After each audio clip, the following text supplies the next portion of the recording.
بہت پرانی بات ہے۔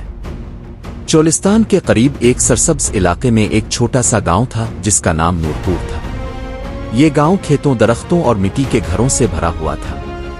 صبح کے وقت یہاں پرندوں کی آوازیں اور بیلوں کی گھنٹیاں ایک عجیب سی سکون بھری فضا پیدا کرتی تھیں۔ گاؤں کے باہر کھلے کھیتوں میں ایک صبح ایک خوبصورت نوجوان لڑکی مٹی میں گوبر کے الفاپلی بنا رہی تھی۔ اس لڑکی کا نام عائشہ تھا۔ عائشہ نہایت سادہ مگر باوقار لڑکی تھی۔ اس کے چہرے پر معصوم مسکراہٹ اور آنکھوں میں عجیب سا اعتماد تھا۔ وہ کام کرتے ہوئے منہ میں الائچی چبا رہی تھی اور آہستہ آہستہ ایک پنجابی لوک دھن گنگنا رہی تھی۔ اسی کچے راستے سے اسی دن ریاست کا نوجوان شہزادہ علی اپنے گھوڑے پر سوار گزر رہا تھا۔ علی اس علاقے کے حکمران بادشاہ سلطان کا اکلوتا بیٹا تھا۔ بچپن سے ہی اسے اپنی طاقت اور شان و شوکت پر بہت غرور تھا۔ جب اس کی نظر عائشہ پر پڑی تو وہ رک گیا۔ علی نے ذرا روب سے پوچھا، لڑکی، یہ کون سا گاؤں ہے؟ عائشہ نے بغیر ڈرے سیدھا جواب دیا، پہلے بات کرنے کا طریقہ سیکھو پھر سوال کرنا۔ یہ گاؤں نورپور ہے۔ عائشہ کی بے خوفی اور تیز جواب سن کر علی کے چہرے کا رنگ بدل گیا۔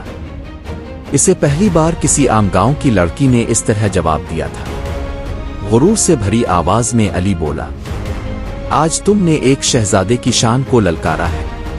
یاد رکھنا، میں تم سے شادی کروں گا اور چوتھے دن کے بعد تمہیں چھوڑ دوں گا۔ عائشہ نے مسکرا کر جواب دیا، شہزادے، کسی کی قسمت لکھنے سے پہلے اپنی اکڑ اتارنا سیکھو۔ یہ الفاظ علی کے دل میں تیر کی طرح لگے۔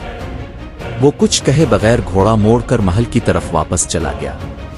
محل پہنچنے کے بعد علی کا رویہ بدل گیا۔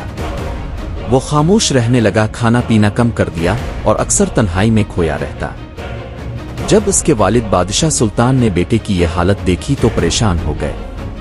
ملکہ بیگم زینب نے ایک دن پوچھ ہی لیا، بیٹا دل میں کیا بات ہے؟ آخرکار علی نے سارا واقعہ سنا دیا۔ یہ سن کر بادشاہ سلطان زور سے ہنس پڑے اور بولے، بس اتنی سی بات؟ اگر تمہارا دل اس لڑکی پر آ گیا ہے تو ہم کل ہی اس کے گھر رشتہ بھجوا دیتے ہیں۔ اگلے ہی دن شاہی قاصد نورپور پہنچا اور گاؤں کے معزز زمیندار چودھری عبد الرحمن کے گھر رشتہ لے کر آیا۔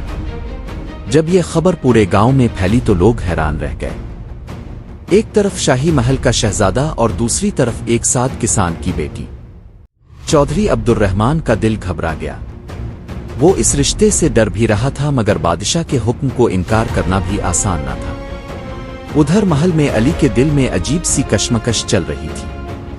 وہ سوچ رہا تھا کہ کیا واقعی وہ عائشہ کو ذلیل کر کے اپنی بات پوری کرے گا، پھر اس کی ہمت اور سچائی اس کے غرور کو بدل دے گی۔